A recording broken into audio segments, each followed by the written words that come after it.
morning. Let's start with the latest on this weekend's violence at that white nationalist rally in Charlottesville. The 20-year-old man accused of plowing a car into a group of protesters demonstrating against the rally is expected to appear in court later this morning. James Alex Fields faces several charges, including hit and run and second-degree murder for the death of 32-year-old Heather Heyer. At least 19 others were injured in the crash. The UVA health system says 9 now have been discharged and 10 are in good condition. This is video of Fields driving away from the scene of the crash. The suspect lives in Ohio and traveled to Charlottesville for the rally. His high school history teacher tells the Associated Press Fields sympathized with Nazism and idolized Adolf Hitler. The other sad part of this story, the death of 2 Virginia state troopers whose helicopter went down while monitoring the rally. Pilot Trooper Burke Bates would have turned 41 years old yesterday. The other victim was 48-year-old Lieutenant Jay Cullen.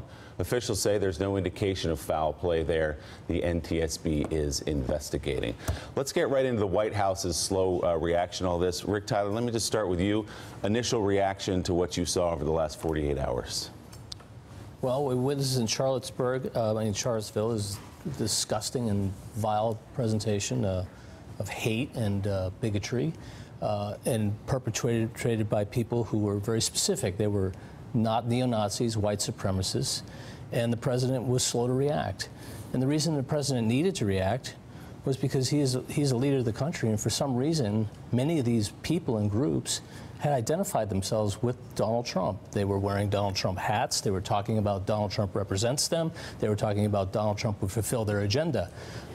In crass political terms, if I may, when you're given an opportunity to knock down white supremacists and Nazis, you take it. And the president didn't do it. And then that led everybody to question where he was. And if you add up all of his past statements, including being the founder of birtherism, you have to wonder where this president is coming from.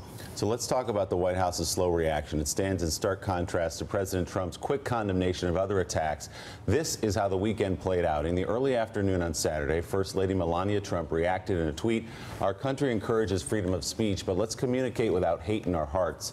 No good comes from violence. Hours later, at a signing for veterans medical care at his club in New Jersey, the president read a statement. Let's listen. We condemn in the strongest possible terms this egregious display of hatred, bigotry, and violence on many sides. On many sides. It's been going on for a long time in our country. Not Donald Trump, not Barack Obama. This has been going on for a long, long time. When asked for clarification of the president's remarks, a White House official said late Saturday afternoon the president was condemning hatred, bigotry, and violence from all sources and all sides. There was violence between protesters and counter-protesters today. According to the New York Times, Trump consulted a broad range of advisors before speaking on Saturday, most of whom told him to sharply criticize the white nationalist protesters. At the center of the discussion was Homeland Security Advisor Tom Bossert, who laid out the situation on the ground, including a description of provocations by both protesters and counter-protesters, a White House official said. The official told the paper senior staff members Steve Bannon and Stephen Miller spoke with Trump repeatedly on Saturday, although it was not clear if Bannon had offered advice on comments. Yesterday morning, senior officials spoke out in the president's defense. We had protesters and counter-protesters that showed up yesterday. This is the very challenge that confronted the mayor and his police officials and fire officials, the National Guard officials. What they found when they showed up were groups from outside that showed up on both sides, looking for trouble, dressed in riot gear, prepared for violence. Why didn't he single out the neo-Nazis and the white supremacists? Well, when he condemned bigotry and hatred on all sides, that includes white supremacists and neo-Nazis, and I think it's clear, I know it's clear in his mind, and it ought to be clear to all Americans. We cannot tolerate, obviously, that bigotry, that hatred that is rooted in ignorance of what America stands for. As the surrogates hit the Sunday shows, first daughter and White House counselor Ivanka Trump tweeted, "There should be no place in society for racism, white supremacy, and neo-Nazis. We must all come together as Americans and be one country united."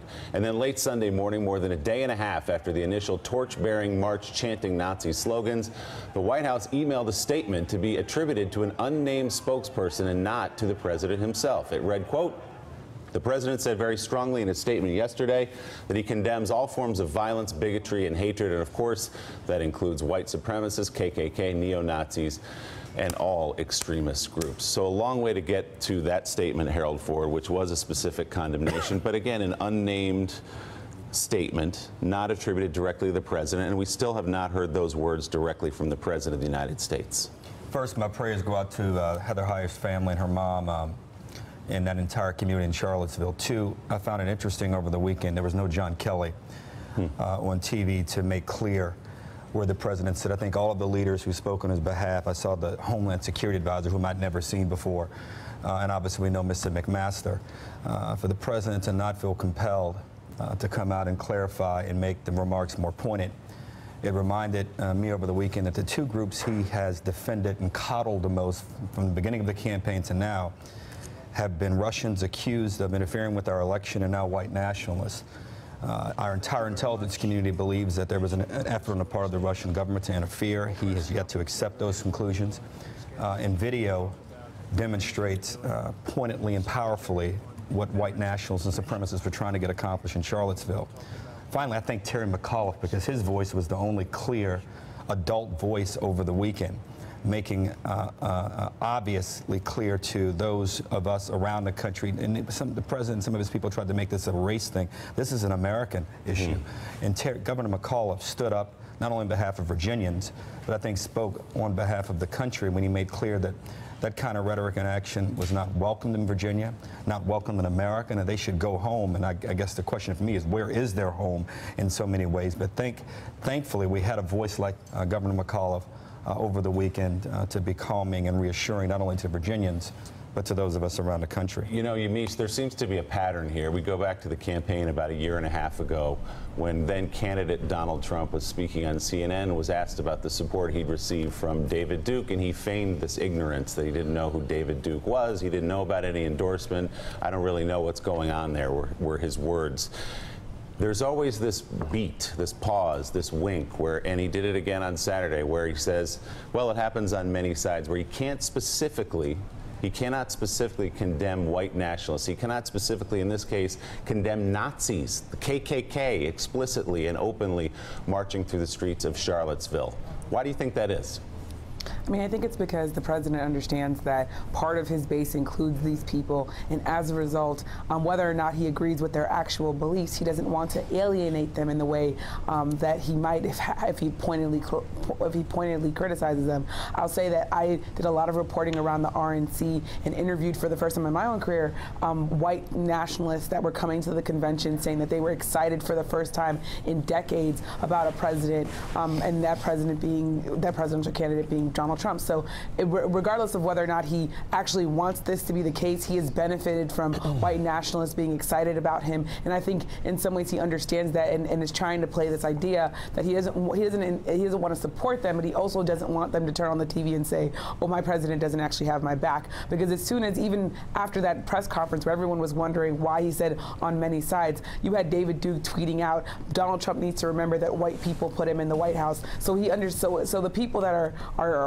espousing these views are listening very closely to Donald Trump to understand that. But I'll say this, you said that there's a pattern, and I think the other pattern that we see in our president is that he's very pointed when he wants to be. He's called out the media and said that we're enemies, or he's called out opponents. He always called Hillary crooked Hillary. He's always been very pointed when he wants to be. When he wanted Jeff Sessions to know that he thought he was weak, he said that he was weak. In this case, you see that the president isn't being as pointed. So I think that's why it's so remarkable that he's not being pointed in this time. And you know, Donnie, if you look and you read through some of the white nationalist websites and the media and the propaganda that they put out, they were very pleased with what Donald Trump did on Saturday.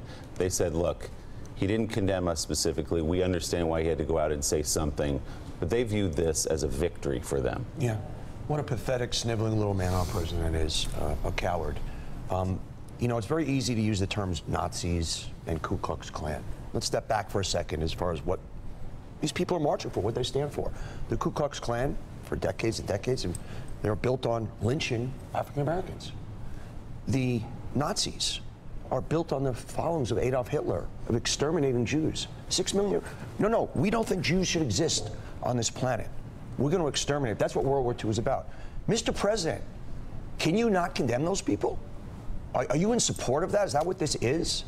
It is so disgusting and repulsive. And when you watched him speak, when you could see, you know, we've seen him speak passionately. When the first part of it, he was almost reading that text, almost like he didn't want to. And then when he got animated was when he got to the many sides part. The many sides, you know, Joe has asked me many times on this show, you know, Donna, you and I have known Trump for years. He says racist things, but he's not really a racist. No, he is a racist. He is a racist. Can we just say it once and for all? When we look at his history, when we look at the housing issues, he's talked about reverse discrimination against whites, the birther movement. We have a racist as a president because a man that cannot stand up and condemn the Ku Klux Klan and Nazism is a racist. And Frank, it didn't take long for many other Republicans, many of the people he ran against for president, to jump out and do something that's pretty easy. We shouldn't be even celebrating that. That should be an obvious step that any right-thinking human being, not just a right-thinking politician, takes. And yet the president couldn't get there until a statement from the White House yesterday. Well, when I was reading those statements, I was thinking Donald Trump is the yardstick by which every Republican measures well. You know, he makes everyone else in the party look great. And I say in the party, I mean, there are disputes about how much of a Republican he's ever been.